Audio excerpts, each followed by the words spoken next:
bom dia.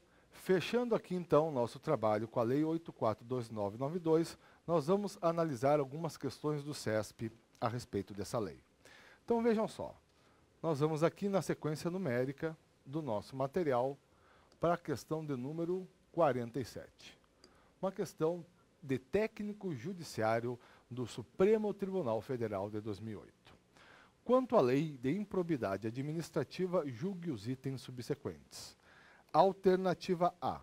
Os atos de improbidade administrativa devem ter por pressuposto a ocorrência de dano ao erário público. De forma nenhuma.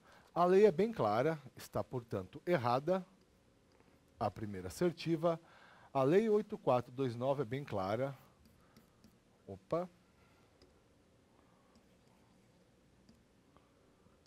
No seu artigo 21, inciso 1, que a incidência das sanções nela prescritas independe da ocorrência de dano ao erário, salvo quanto à penalidade de ressarcimento. Ademais, nós temos 3 espécies de ato de improbidade administrativa, sendo os danosos ao erário apenas uma dessas modalidades. Temos também os atos que importam enriquecimento ilícito e aqueles que violam princípios da administração. Vamos aqui na sequência a alternativa B.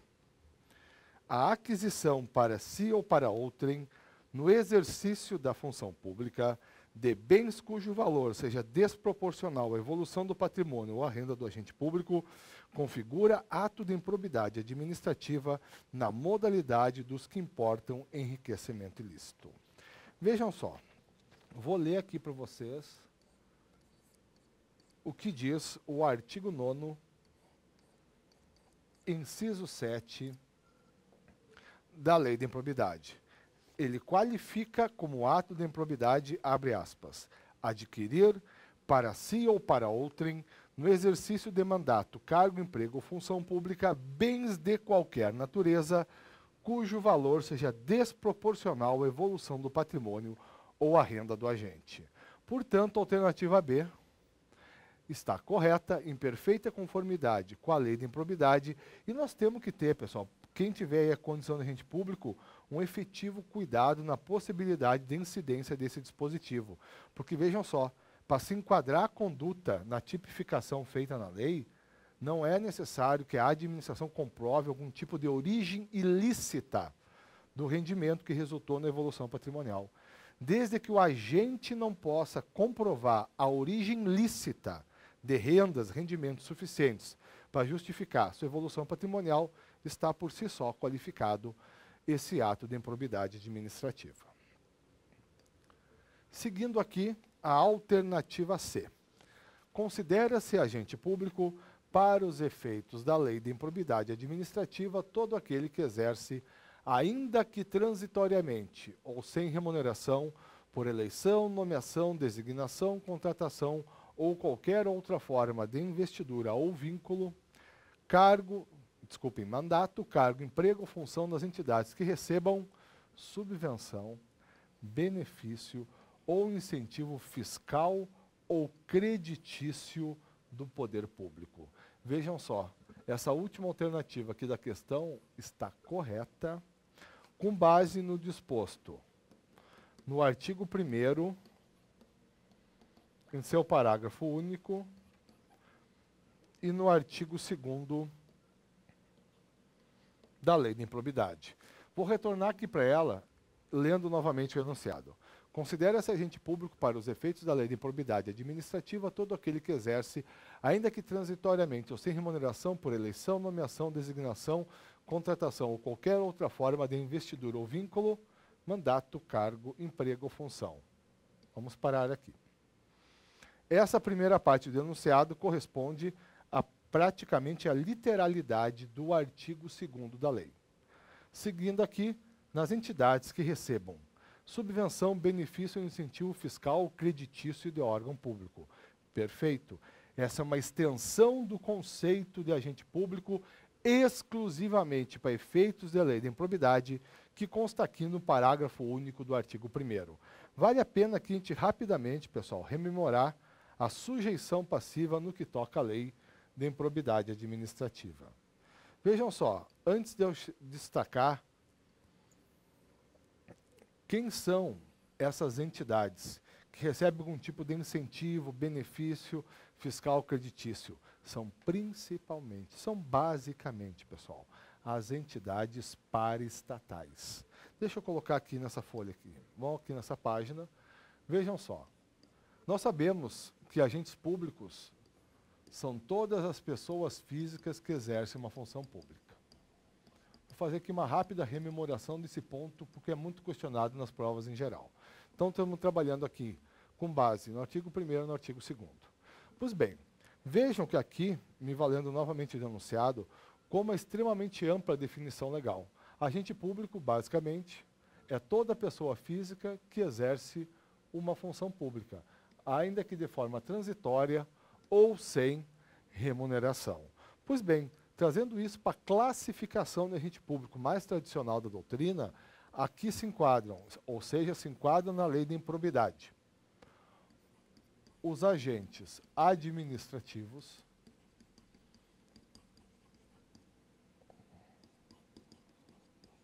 que são os titulares de cargos efetivos ou em comissão, os empregados públicos, os contratados temporários, os agentes políticos, que são aqueles que gozam de independência funcional no exercício de suas funções, estando elas definidas na própria Carta Constitucional, e aqui citamos os chefes do Poder Executivo e seus auxiliares imediatos, os membros do Poder Legislativo, membros do Ministério Público, os magistrados e os ministros e conselheiros de tribunais de contas. Já voltamos aqui para fazer uma consideração. Mas na classificação ainda do professor Eli, nós temos também os agentes delegados, que são aqueles que exercem função pública por sua conta e risco.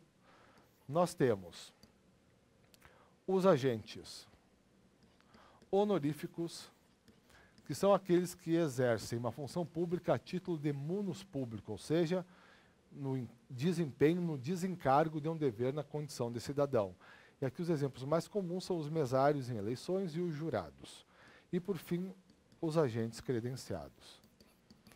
São aqueles investidos em função pública, só um segundo, ciados. Os agentes credenciados são aqueles investidos basicamente em duas espécies de função pública. Ou eles desempenham uma tarefa e são nomeados para exercer uma tarefa específica ou para representar o poder público em certo evento. Tudo bem, todo esse pessoal aqui está sujeito à lei de improbidade administrativa. Cabe uma ressalva apenas, e nós vamos ter uma questão do CESP daqui a pouquinho.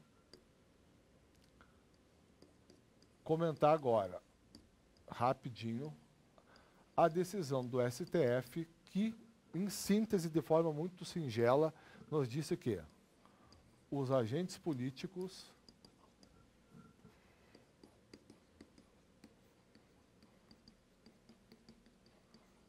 que estão sujeitos.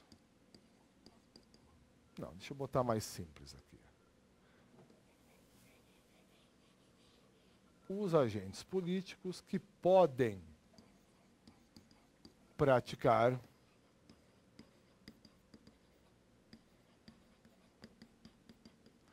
crimes de responsabilidade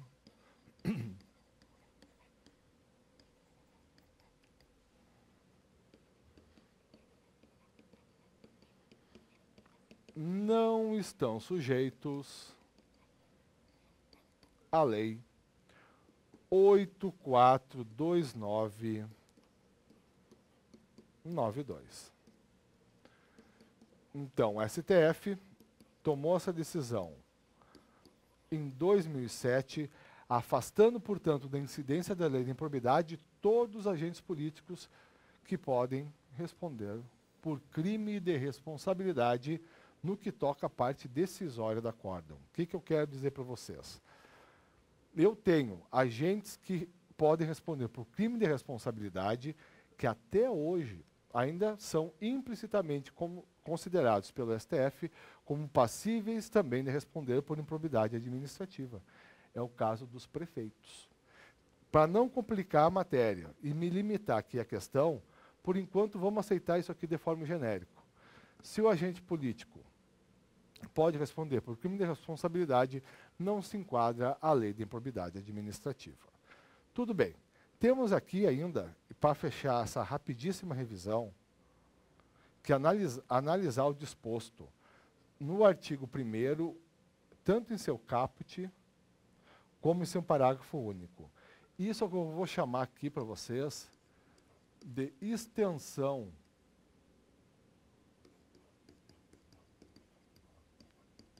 do conceito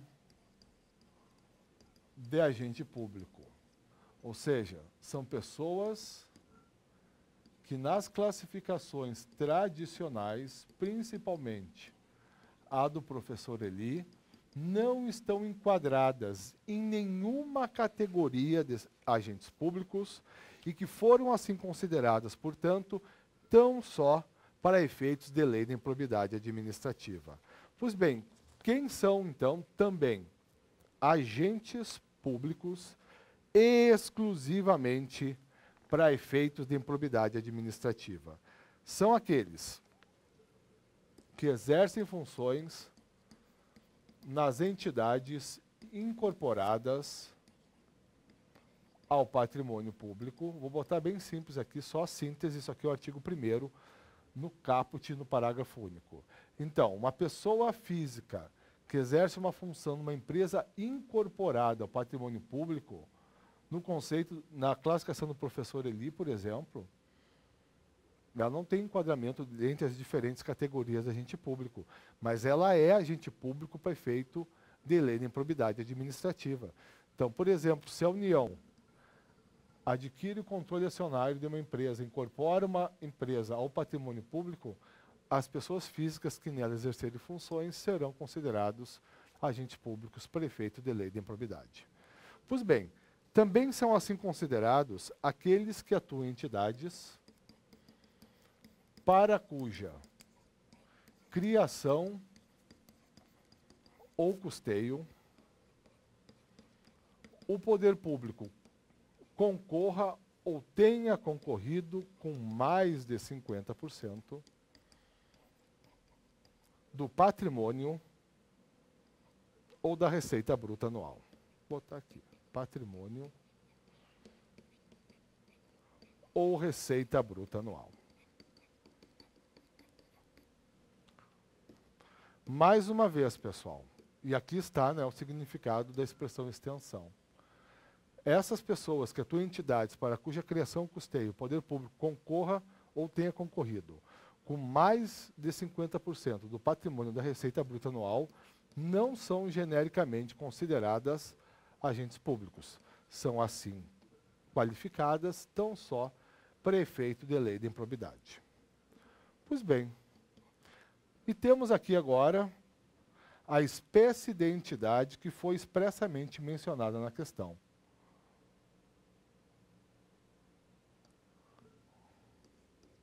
Que são as entidades que recebem algum tipo de incentivo ou benefício fiscal ou creditício do poder público. E aqui se enquadram essencialmente as entidades para estatais. E por fim, temos aqui fechando as entidades para cuja criação ou custeio o poder público tenha concorrido com menos de 50% do patrimônio da receita bruta anual. Pois bem, a diferença entre essas duas últimas espécies de entidades e essas duas primeiras, nesse contexto de extensão do conceito do agente público, é que, pela incidência da lei de improbidade administrativa, ou seja, na própria ação da improbidade, a penalidade pecuniária vai se limitar à repercussão do ato ilícito no que toca à contribuição do poder público. Então, por exemplo, se eu tenho uma entidade paraestatal, vou dar um exemplo bem simples aqui. Vamos dizer que nessa entidade paraestatal tenham sido aportados recursos públicos na ordem de R$200 mil. E foi praticado em seu âmbito um ato de improbidade que resultou num dano de R$300 mil.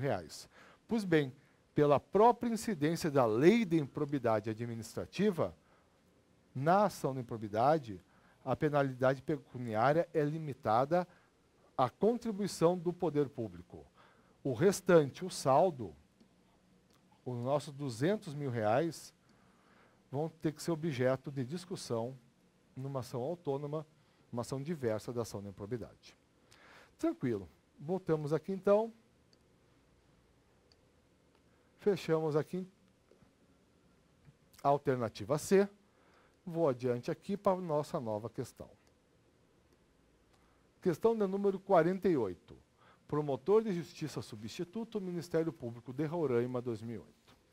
Com base na Lei nº 842992, Lei de Improbidade Administrativa, julgue os itens seguintes. Alternativa A. Os agentes públicos de qualquer nível e hierarquia são obrigados a observar de forma estrita os princípios de legalidade, impessoalidade, moralidade e publicidade no trato dos assuntos de sua competência. A primeira alternativa está correta. É uma transcrição do artigo 4º da Lei de Improbidade. Seguindo aqui a alternativa B. Ocorrendo lesão ao patrimônio público por ação ou omissão dolosa ou culposa do agente de terceiro, dar-se-á o integral ressarcimento do dano. Perfeito. A alternativa B também está correta. É a regra do artigo 5º da Lei de Improbidade. Muito tranquilo, né? Ocorrendo lesão ao patrimônio público, seja por um ato comissivo, seja por um ato omissivo, seja conduta dolosa ou culposa, o que se impõe? Ora, impõe-se o ressarcimento integral do dano. Tenha sido o ato danoso oriundo da conduta de um agente público ou oriundo de um terceiro. Tranquilo, seguimos aqui ao item C. O sucessor daquele que causar lesão ao patrimônio público ou se enriquecer ilicitamente estará sujeito às combinações da referida lei até o limite do valor da herança. Perfeito. A questão tem por fundamento o artigo 8º da Lei de Improbidade, portanto, também está correta. Vejam só, nós temos 3 esferas de responsabilização passíveis de incidência em um agente público: a administrativa, a penal e a civil. O que está nos dizendo o artigo 8º, com base no qual foi feita a questão? Que a responsabilidade civil, obrigação de indenizar, obrigação de restituir, é extensível aos sucessores do autor do ato de improbidade no limite do valor do patrimônio transferido. Seguimos aqui a alternativa D. O Ministério Público, se não intervier no processo como parte, atuará obrigatoriamente como fiscal da lei, sob pena de nulidade. Perfeito. Está correto. Artigo 17, parágrafo 4º da Lei de Improbidade Administrativa. E fechando aqui, a perda da função pública e a suspensão dos direitos políticos só se efetivam com o trânsito em julgado da sentença condenatória. Perfeito. Tal como os demais itens da questão, está correto o último item. A regra se encontra no artigo 20, parágrafo único da Lei de Improbidade. A perda da função pública e a suspensão dos direitos políticos são as mais gravosas sanções previstas na Lei de Improbidade. Daí o fato de elas só poderem serem efetivadas com trânsito em julgado da decisão condenatória. Seguindo aqui, questão de número 49. Prefeitura de Natal, Procuradoria 2008, cargo 1, Procurador Municipal. Só deixa eu fazer um reparo aqui antes para a gente prestar atenção. Se vocês assistiram às questões elaboradas pela ESAF e pela FCC, vocês viram que eu tinha questões bem mais antigas no material. Questões bem mais antigas, no caso da ESAF e da FCC, no caso da ESAF, questões desde 2002, elaboradas sobre a lei da improbidade. No caso da FCC, questões desde 2003. Pois bem, vocês estão vendo já no começo aqui das questões do CESP, que nós já estamos no ano de 2008. Por quê? Porque o CESP, comparativamente a essas bancas, elabora um número muito maior de questões sobre lei de improbidade administrativa. Ou seja, nos concursos em que, na matéria de direito administrativo ou de ética, é exigida a lei de improbidade, tu lê, tu saber um pouquinho dessa lei, é quase certo uma questão ganha na prova. Vamos voltar aqui então para a questão 49. Prefeitura de Natal, Procuradoria 2008, cargo 1, Procurador Municipal. O dirigente de uma empresa pública municipal realizou contratação de produtos de informática sem o cumprimento prévio de licitação. Para a dispensa de licitação, alegou-se que os bens precisavam ser adquiridos com urgência. Os serviços foram corretamente prestados e não restou demonstrado superfaturamento de preços. Após a execução do contrato, descobriu-se que o fornecedor dos produtos de informática havia presenteado o referido dirigente com uma TV de LCD e um notebook. Pois bem, diante desses fatos, o Ministério Público Estadual ajuizou a ação de improbidade administrativa contra o dirigente. Acerca dessa situação hipotética, assinale a opção correta. Então, aqui, vamos ler todas as alternativas. Primeira, a situação descrita configura ato de improbidade administrativa que importa em enriquecimento ilícito. B, considerando não ter havido prejuízo para o ente público, o Ministério Público pode transacionar com o agente público e desistir da ação caso os bens indevidamente recebidos sejam devolvidos. Alternativa C, o Ministério Público é o único titular legitimado a propor ação de improbidade, nesse caso, visto que não houve prejuízo para a administração pública. D, uma eventual ação proposta pelo Ministério Público deve necessariamente ser precedida de inquérito civil público no qual seja oportunizado o dirigente a apresentação de defesa preliminar. Vejam só, vou retornar aqui, só que uma questão típica sobre lei de improbidade, uma situação hipotética e a partir daí tu aplica as prescrições legais e eu vou ressaltar de novo aqui quais são os elementos mais relevantes aqui denunciados. Vamos ler novamente. O dirigente de uma empresa pública municipal realizou uma contratação de produtos de informática sem o cumprimento prévio de licitação. Para a dispensa de licitação, alegou-se que os bens precisavam ser adquiridos com urgência. Os serviços foram corretamente prestados e não restou demonstrado superfaturamento de preços. Não houve um dano econômico para o patrimônio público. Após a execução do contrato, descobriu-se que o fornecedor dos produtos de informática havia presenteado o referido dirigente com uma TV de LCD e um notebook. Vejam só, então nessa situação não ficou comprovada nenhuma ilicitude propriamente dita. A dispensa. O enunciado não nos traz nenhuma informação no sentido da própria dispensa ser ilegítima.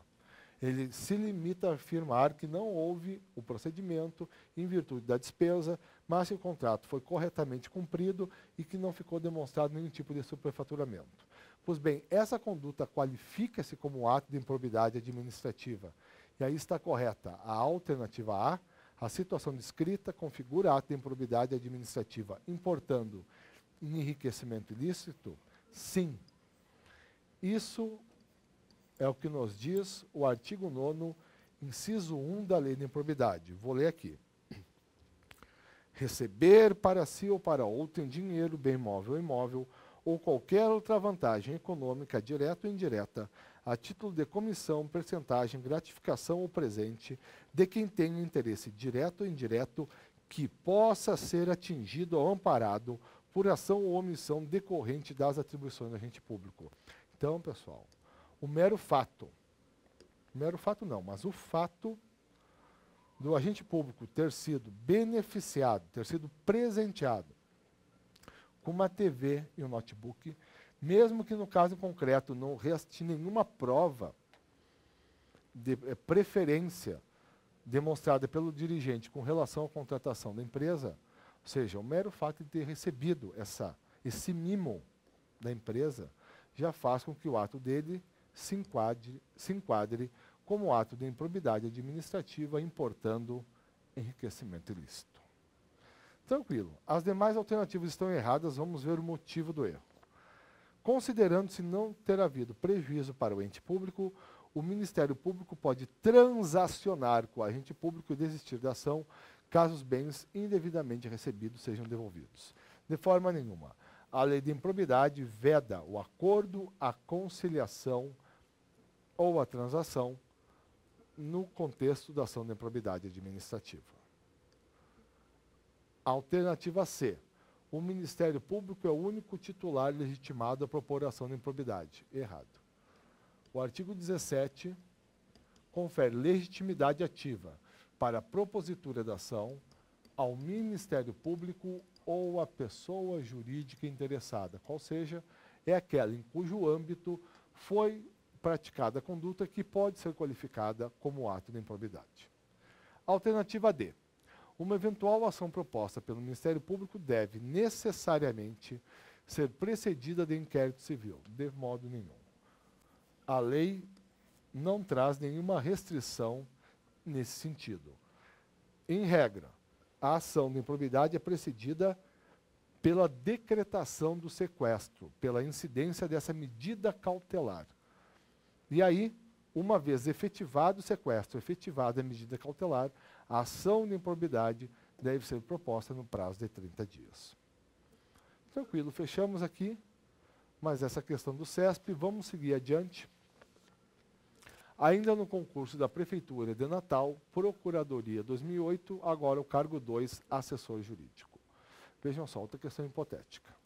João, servidor público efetivo, ocupa o cargo de presidente de comissão de licitações em um órgão público.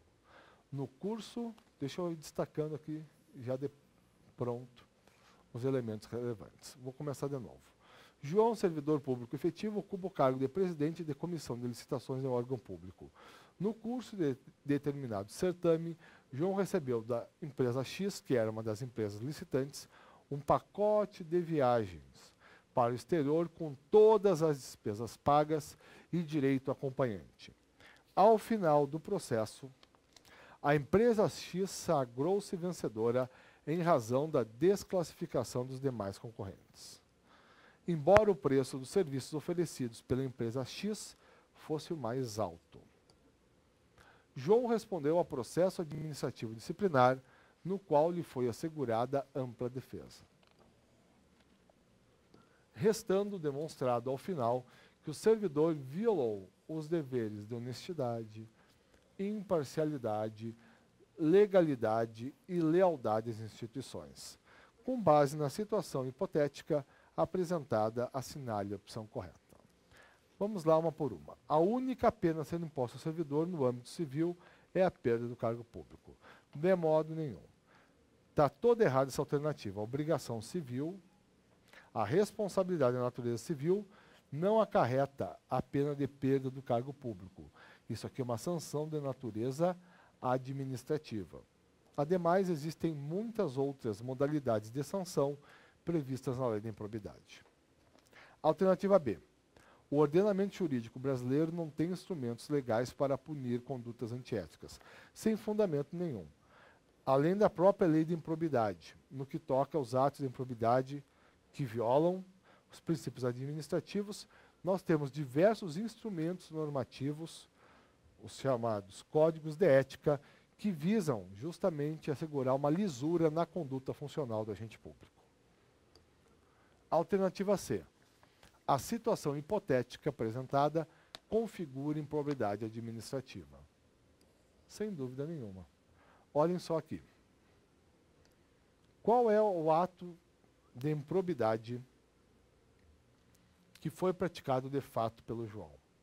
Ora, ele recebeu da empresa X, uma das empresas licitantes, um pacote de viagem para o exterior com todas as despesas pagas e ainda direito acompanhante. É a mesma situação da questão anterior, pessoal. É o artigo 9º, inciso 1 da Lei de Improbidade Administrativa. Aqui no final do enunciado, essa violação dos deveres de honestidade, imparcialidade, legalidade e lealdade, isso aqui corresponde ao conceito genérico do ato de improbidade que viola princípio administrativo.